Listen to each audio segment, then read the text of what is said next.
The first hint that something was wrong came from the European Space Agency's Deep Space Monitoring Station in Madrid. Dr. Elena Rodriguez was halfway through her morning coffee when the gravitational wave detectors began registering unprecedented disturbances.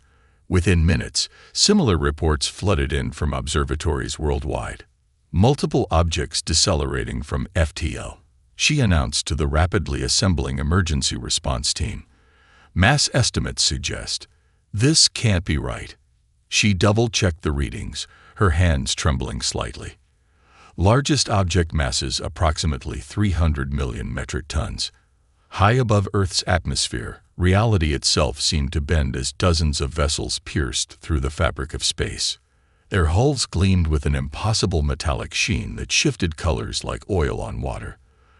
The largest ship, shaped like an elongated diamond, positioned itself in geosynchronous orbit directly above New York City. Others spread out in a precise geometric pattern around the globe, creating a net of artificial stars visible even in daylight. The first transmission came simultaneously through every electronic device on Earth. Phones, computers, televisions, even digital billboards in Times Square disrupted their normal displays. The message opened with a series of mathematical equations, proof of intelligence, before resolving into perfect local translations for every language on Earth. People of Sol 3, the message began, its tone carrying the weight of centuries of authority. You are hereby notified of your inclusion into the Zextheri Empire. Our civilization spans 317 stellar systems, encompassing over 1,000 inhabited worlds. Resistance has proven historically futile and unnecessarily costly. In the United Nations Security Council chamber, Secretary General Maya Patel watched the alien transmission with practiced calm. Around her, representatives from member nations maintained similar facades of composure, though white knuckles gripping armrests and subtle shifts in posture betrayed their tension. The alien message continued. You have 24 standard hours to submit your formal acceptance of imperial governance. Your technological level has been assessed as Category C, marking you as suitable for accelerated integration. Acceptance will grant you immediate access to imperial medical technology, extending your species' average lifespan by approximately 140 of your years. Rejection of these terms is not advised. Dr. James Chen, Earth's leading xenolinguist, noted something peculiar about the transmission. The translation is too perfect, he observed, addressing the hastily assembled analysis team at NASA's Linguistics Center. They've been watching us for some time, long enough to master every human language, including extinct ones. This isn't first contact. It's the end of a long observation period. In orbit, more ships continued to arrive. Each one took its place in the expanding geometric pattern with mathematical precision. Military satellites caught glimpses of weapons systems that defied human understanding, energy signatures that suggested destructive capabilities beyond anything Earth's defense forces could counter. The Security Council's deliberations lasted 6 intense hours. Representatives argued, debated, and eventually reached a consensus that surprised even them. Their response was crafted carefully, each word weighted with purpose. To the representatives of the Zextheri Empire, Secretary General Patel's message began, her voice steady and diplomatic. We, the United Nations of Earth, acknowledge your message and the significant technological disparities between our civilizations. We respectfully request an extension of 48 hours to prepare our formal response. This time will allow us to properly coordinate between our world's nations and ensure a smooth transition process, regardless of our ultimate decision. The response from the Empire came swiftly, tinged with what seemed like amusement. Extension granted. We appreciate your species' dedication to proper procedure. Be advised that this courtesy is final. As night fell across Europe and dawn broke over the Pacific, humanity looked up at their changed sky. The Empire's ships created new constellations, geometric patterns that spoke of power, order, and absolute confidence. In homes and offices around the world, people hugged their loved ones and waited for their leaders to determine their fate.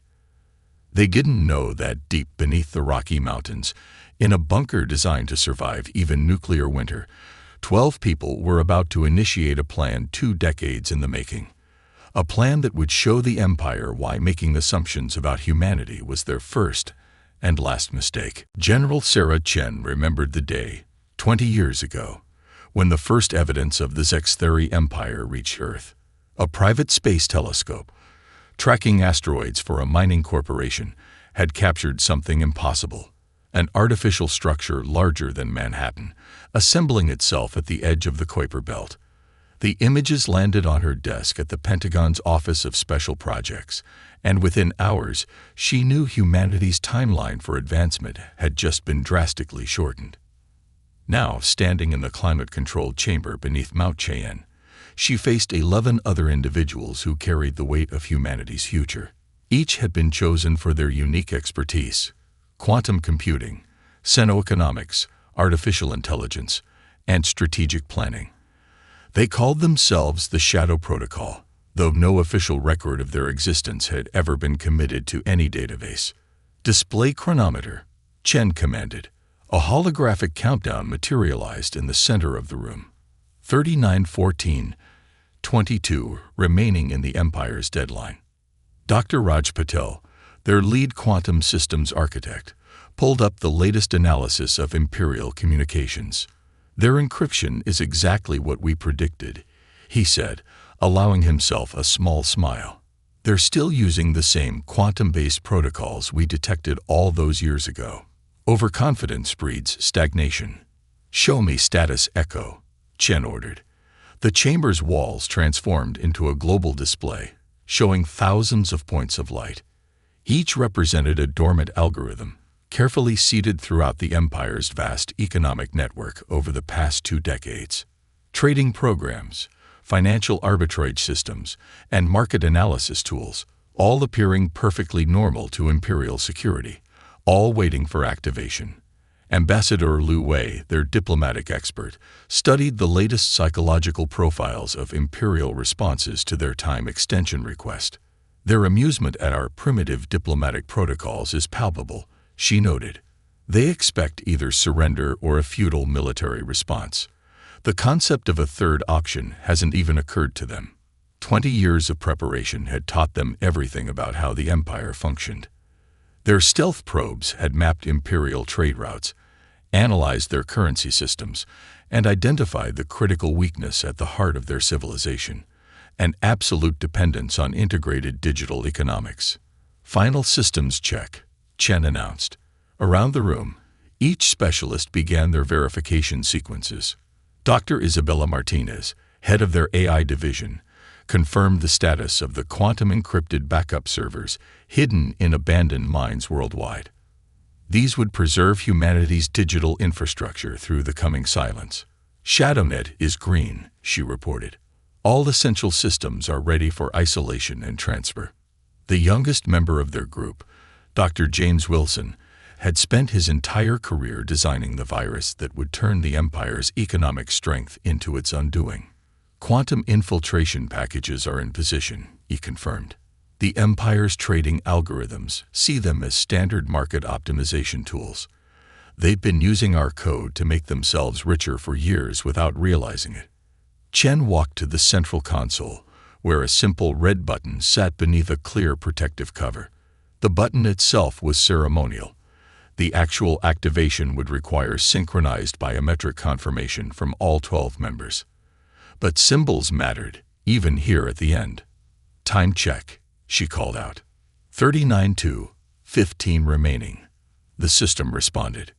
Chen looked at each face in the room. "We've run the simulations 10,000 times. Once we start this, there's no going back. Earth goes dark, completely dark, for at least 72 hours. Every satellite, every transmission, every connected system goes offline simultaneously.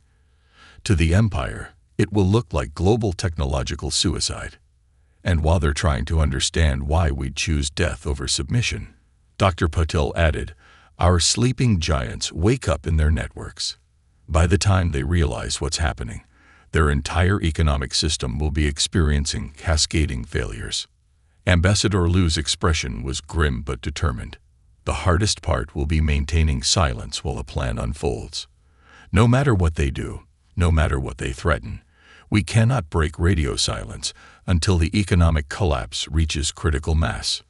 General Chen nodded and placed her hand on the biometric scanner.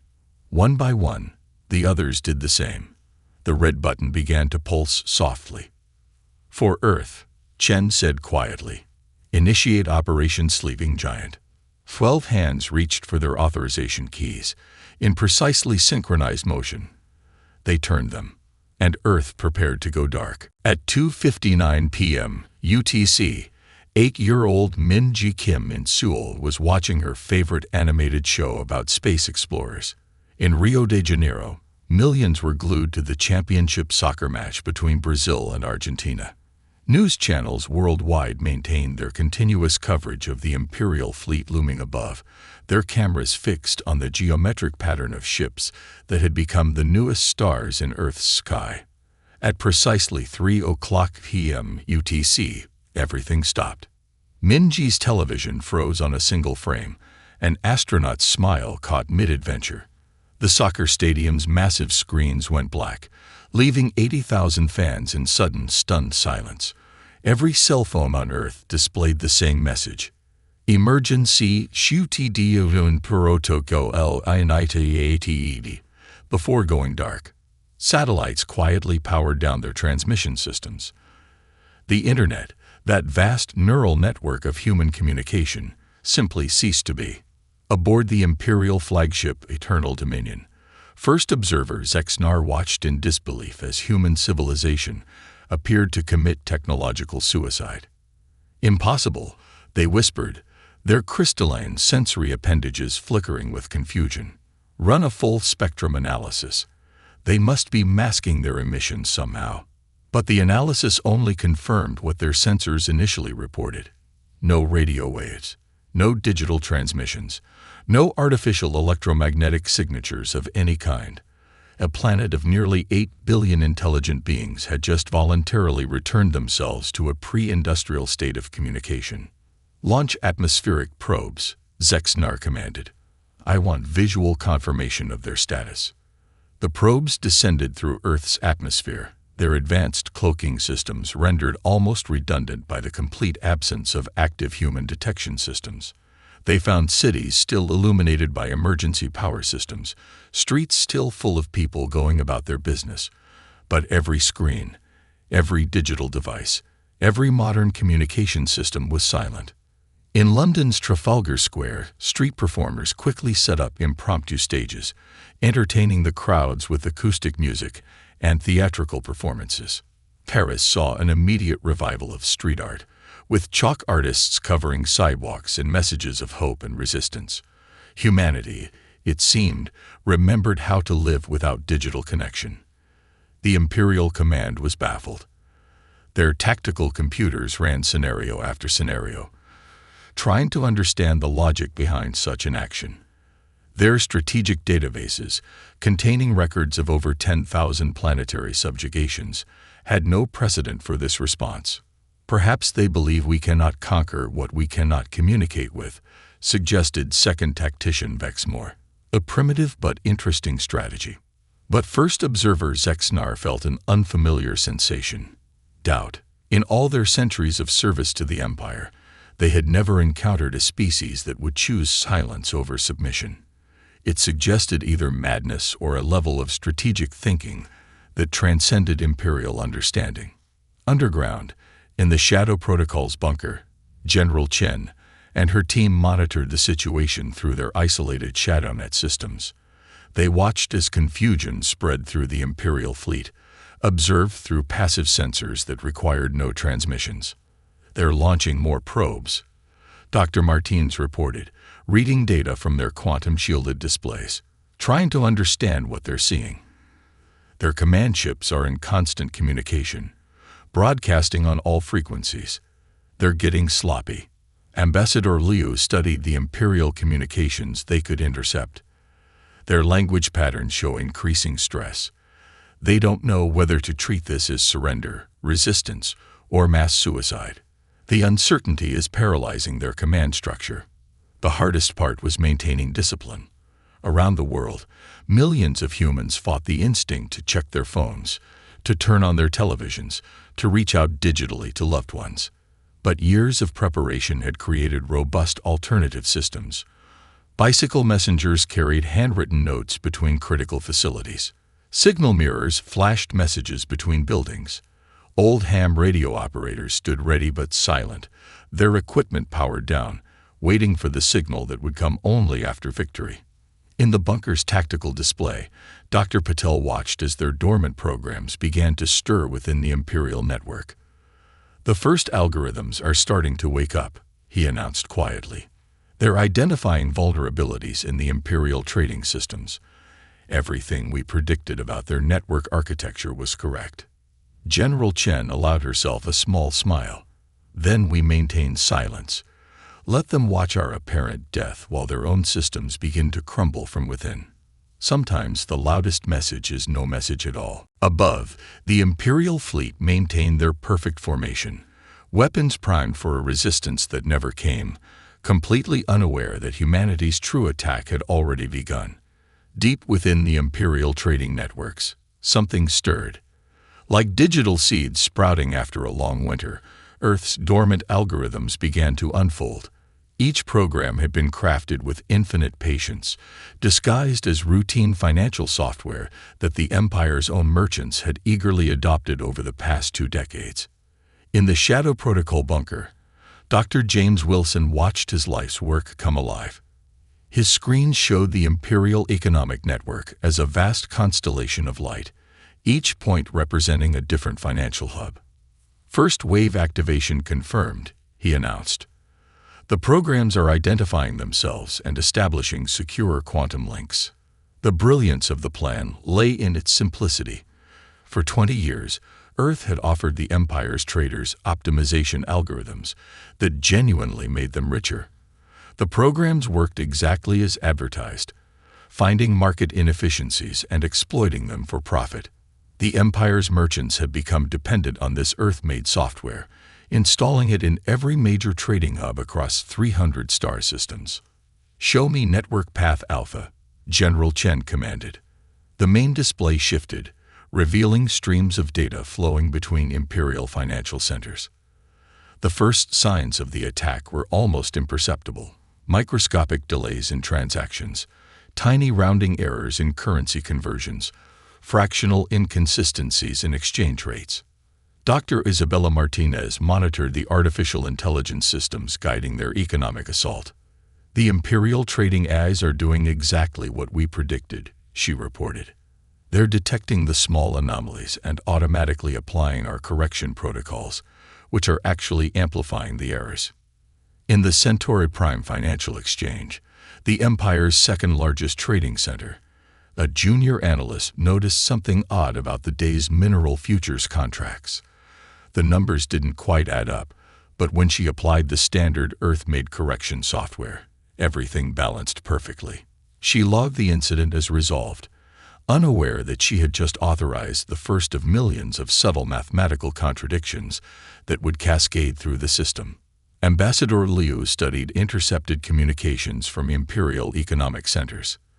"They're starting to see inconsistencies in their archived records," she noted.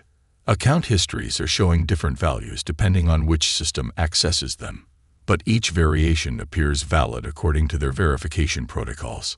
The Empire's financial network was vast and sophisticated, but it had a critical weakness: homogeneity.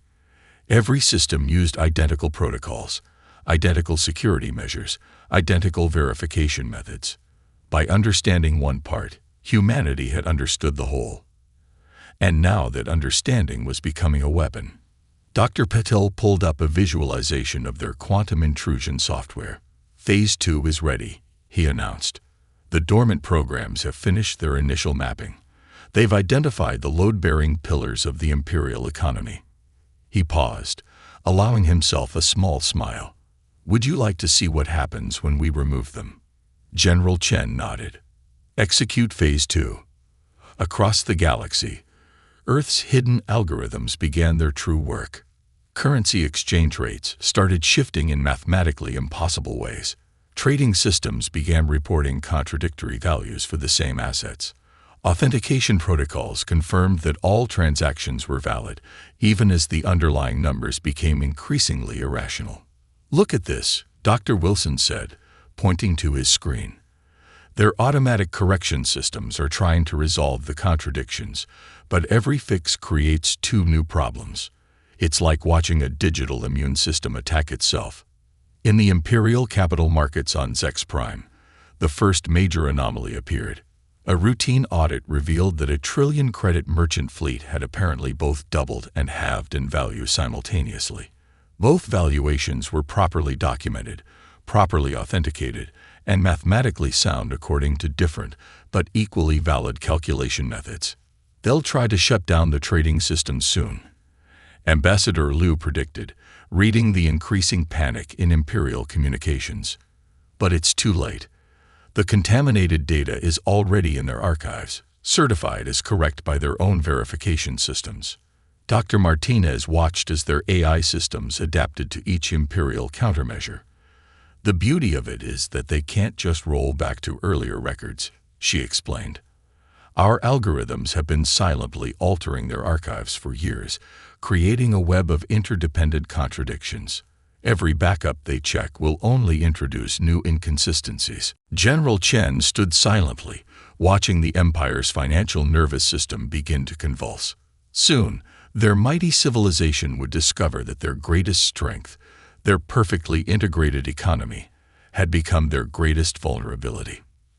"And they still haven't looked away from our silent Earth," she mused. "Sometimes the best place to hide is in plain sight." The first public sign that something was wrong came from an unexpected place. On Centauri Prime's most exclusive resort moon, High Commissioner Zex Toll was attempting to pay for his morning luxury treatment. His credit authentication chip flashed red, then green, then displayed an impossible number. His account simultaneously showed a balance of 0 and infinity credits. "A minor technical error," the commissioner announced nervously to the gathering crowd of equally wealthy imperial citizens experiencing similar issues. But in the back of his mind, a cold fear began to grow. He had seen numbers like this before, in classified reports about collapsed civilizations.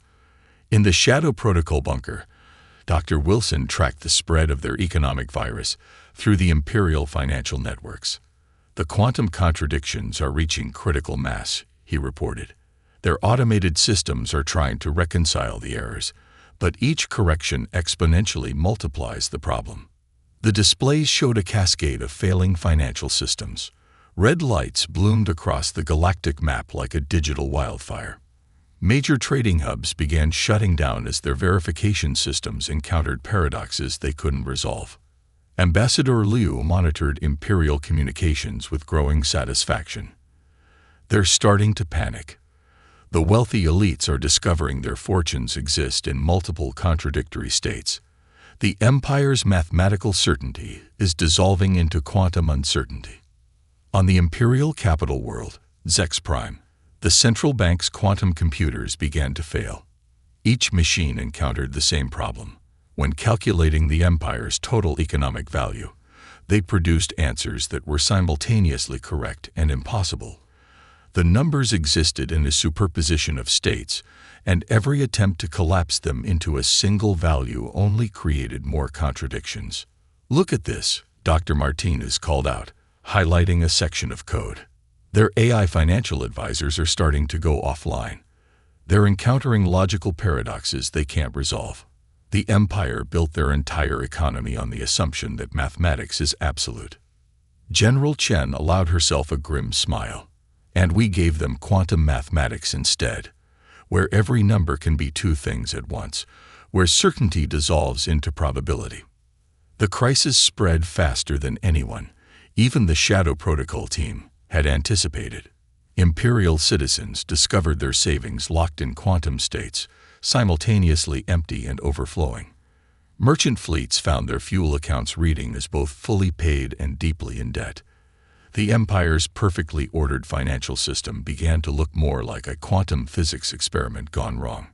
Dr. Patel monitored the Empire's increasingly desperate attempts to contain the damage. They're trying to isolate their networks, but it's too late. Our algorithms have been embedded in their systems for so long, they're part of the fundamental architecture now. They can't remove us without destroying their entire financial infrastructure. On the luxury worlds of the imperial elite, the first riots began. Wealthy citizens, discovering their fortunes had become quantum uncertainties, demanded answers from increasingly helpless authorities. The Imperial Guard found their own payment systems affected, their loyalties suddenly tested by empty credit accounts.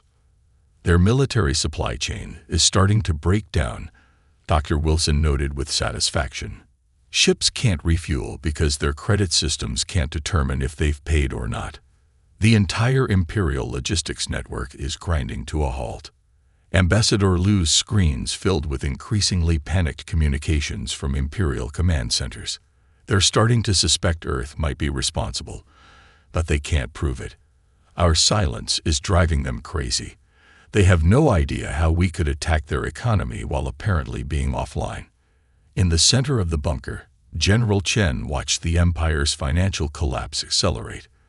The mighty civilization that had conquered 300 worlds was being undone, not by weapons or warfare, but by carefully crafted contradictions in their own economic systems. "Show me the fleet," she ordered. The display shifted to Earth orbit, where the Imperial ships maintained their threatening formation. But now, subtle changes were becoming visible. Some ships were powering down non-essential systems, their fuel supplies uncertain. Others were receiving confused orders about payment authorization for their continued deployment. "They still think they're besieging us," Chen observed quietly. "They haven't realized that they're the ones who are trapped." In the Imperial Palace on Zex Prime, the Emperor received the first reports of major fleet units going dark, their crews unwilling to maintain position without payment authorization.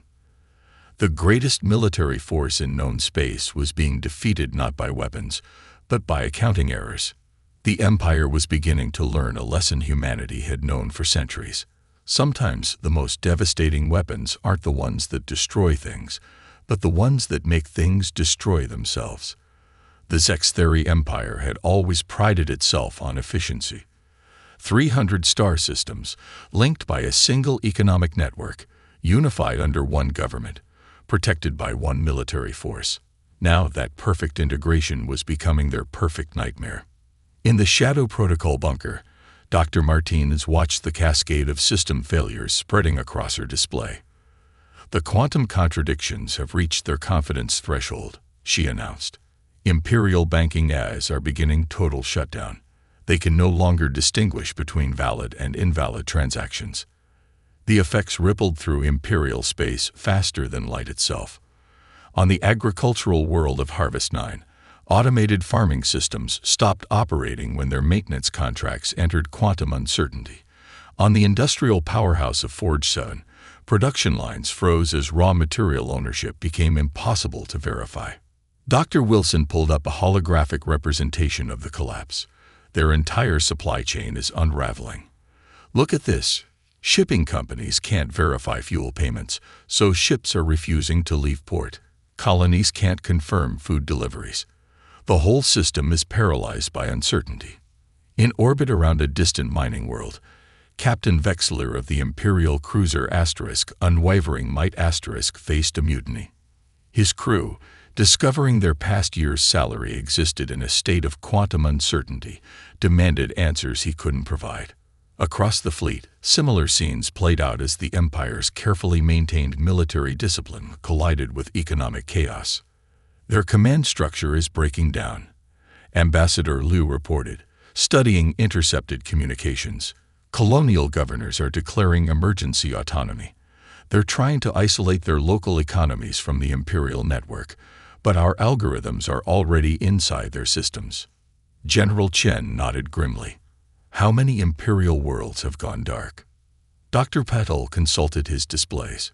73 so far, with another 100 showing signs of imminent communication shutdown. They're trying to quarantine their economic systems, but it's like trying to quarantine air. Our code is everywhere, woven into the fabric of their networks. On the imperial capital, the scene had become chaotic. The Emperor's own palace security systems flickered uncertainly as their payment verification protocols failed.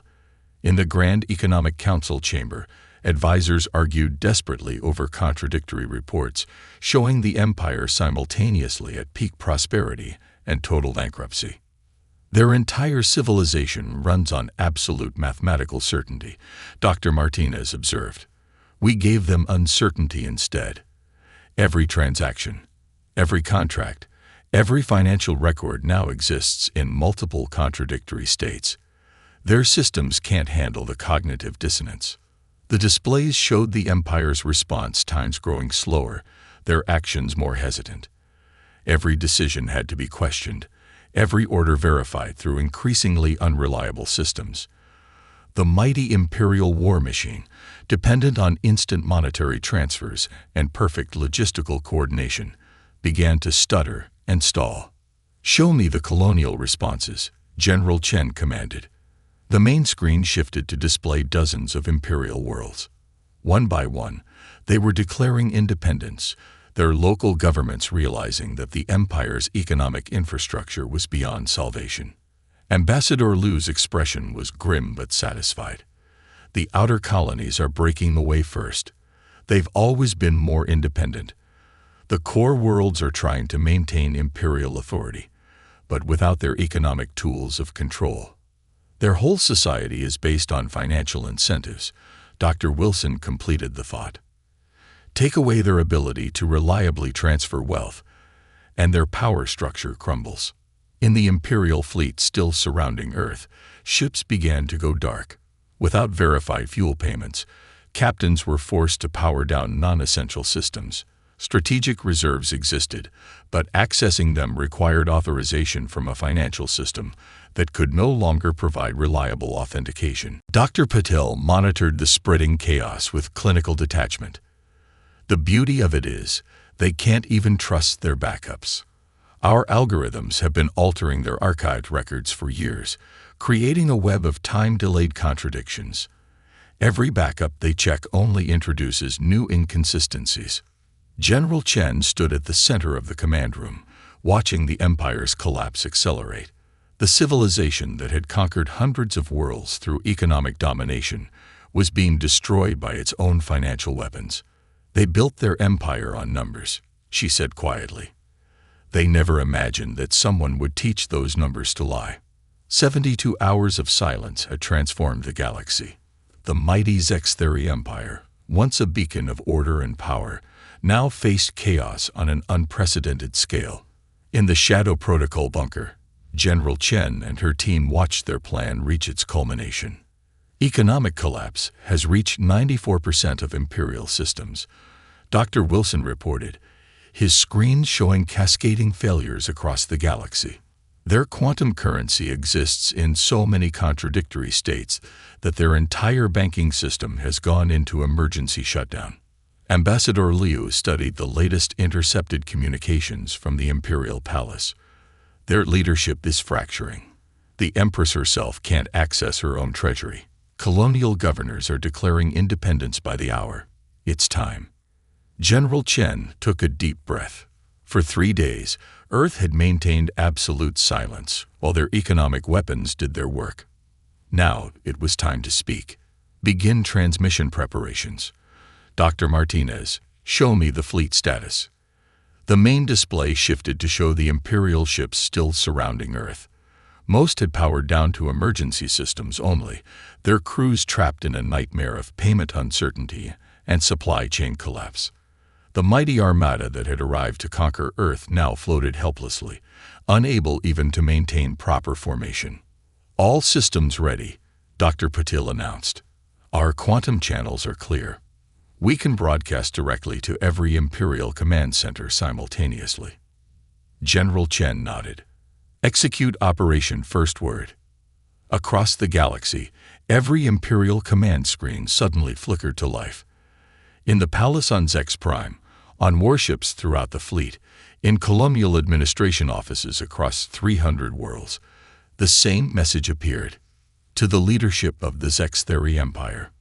You believed strength lay in size, in integration, in the perfect coordination of 300 worlds through one economic system. You were wrong. We could have destroyed everything. Instead, we showed you just how fragile your perfection truly is. Every contradiction in your accounts, every paradox in your transactions, every quantum uncertainty in your economy, we created them all. Over 20 years, we seeded your networks with our algorithms. You adopted them eagerly, never questioning why a primitive world would freely share such valuable tools. Attached to this message is a small sample of our capabilities. You'll find evidence of how we infiltrated your systems, how we created the quantum contradictions that destroyed your economy, and how many more weapons remain dormant in your networks. You have a choice. Acknowledge Earth's independence and withdraw your forces, or we will activate our remaining algorithms, your backup systems, your emergency protocols, your redundant networks. We are in them all. The economic damage you've experienced so far has been a demonstration. The next wave will be annihilation. In the Imperial Palace, the Empress watched in horror as the attached data confirmed everything. Decades of infiltration, perfectly documented.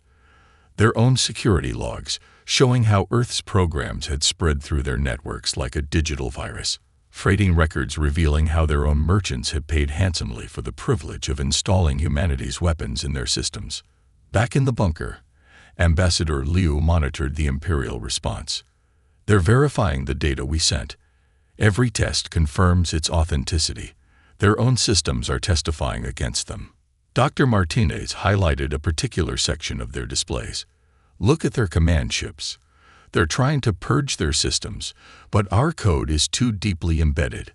They can't remove it without destroying their own operational capabilities. The beauty of quantum encryption, Dr. Patel added with professional satisfaction, is that they can't even be sure which parts of their systems are compromised. Any attempt to clear everything would effectively destroy their entire civilization's digital infrastructure. General Chen watched as the Imperial leadership faced their moment of truth. Their mighty empire had been defeated not by weapons of mass destruction, but by weapons of mass contradiction. Their perfect system had been turned against itself. They called us primitive, she said quietly. They never understood that surviving on a single world requires more innovation than ruling 300. We learned to think differently because we had to. On screens across the galaxy, Imperial commanders waited tensely for orders from their leadership. The empire that had conquered countless worlds through economic dominance had been brought to its knees by economic subversion. And Earth's silence had finally been broken by the whisper of victory. 1 year after the silent victory, as historians were already calling it, Earth's cities hummed with renewed energy. The planet had changed. Humanity had changed. In the United Nations Assembly Hall, General Sarah Chen stood before representatives from both Earth and dozens of former Imperial worlds. The galaxy expected us to be conquered, she began, her voice carrying across the chamber. Instead, we showed them a new kind of strength, not the strength of fleets or armies, but the strength of patience, understanding, and strategic thinking. The hall's displays showed real-time data from across former Imperial space. Where once there had been a single, monolithic economy, now there flourished a diverse network of independent systems. Earth had helped the former colonies rebuild their economic infrastructure, this time with transparent systems resistant to quantum manipulation. Dr. Wilson, now heading the Interstellar Financial Security Council, pulled up a holographic map showing the new trade routes. The former empire's worlds are developing their own unique economic models, he reported. Diversity has replaced uniformity. Resilience has replaced efficiency. Ambassador Liu smiled as she reviewed diplomatic communications from across the galaxy. The feared and mighty Zextheri were now just one nation among many, their remaining territories limited to their core worlds. Their once great fleet had been largely disbanded, too expensive to maintain without their economic empire. They're still trying to understand how we did it, Dr. Martins noted, reviewing intelligence reports. Their best minds can't comprehend how a primitive civilization outthought them so completely. They're teaching our victory in their military academies as a cautionary tale about underestimating potential adversaries. In orbit above Earth, construction crews worked on the planet's first interstellar trade hub. The design was deliberately transparent, its systems built with multiple redundancies and fail-safes. Humanity had learned from the Empire's mistakes. No system should be too big to question, too integrated to fail. Dr. Patel, supervising the hub's quantum security protocols, had insisted on open source code and regular public audits. The best defense against economic warfare, he explained to a group of visiting alien merchants, is to make sure everyone can see how the system works. Transparency breeds trust. Trust breeds stability. The Shadow Protocol team had transformed too. Their bunker beneath the Rocky Mountains had become the Galactic Economic Security Institute, where experts from 100 worlds studied the delicate balance between integration and independence, efficiency and resilience. "Look at this," Dr. Wilson said, highlighting a section of his display. Former imperial worlds are adopting Earth's model of distributed, transparent economic networks. They're building systems that can't be turned into weapons because everyone can see how they work. General Chen walked through the Institute's main research center, where humans worked alongside former imperial citizens and representatives from newly independent worlds. The victory had taught humanity valuable lessons about their own potential. "We proved that innovation comes from challenge," she told a class of international students. The Empire grew weak because they had no real competition, no need to think differently. Earth stayed strong because we had to solve problems with limited resources, had to think creatively to survive.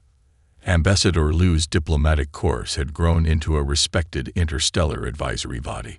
Former imperial worlds sought Earth's guidance not just in economics, but in governance, innovation, and strategic thinking. Humanity's reputation had transformed from primitive newcomers to the species that thinks 3 steps ahead. The Empire's greatest mistake, she explained to a gathering of planetary representatives, wasn't trying to conquer us. It was assuming that technological advancement and strategic thinking were the same thing. They never understood that limitation breeds innovation. As the sun set over the new Interstellar Cooperation Center in Geneva, General Chen stood at a window, watching ships from dozens of worlds moving through Earth's busy skies. The planet that had gone silent to save itself now spoke with a voice that carried across the galaxy. "We didn't just win our freedom," she reflected. "We showed the galaxy a better way forward. The Empire built its power on making everyone the same. We'll build our legacy on helping everyone be different." The stars shone brightly in the darkening sky, no longer symbols of imperial might, but beacons of possibility in a galaxy learning to think in new ways. Humanity had proven that sometimes the quietest voice carries the most powerful message, and that the strongest civilizations aren't the ones that conquer others, but the ones that help others grow.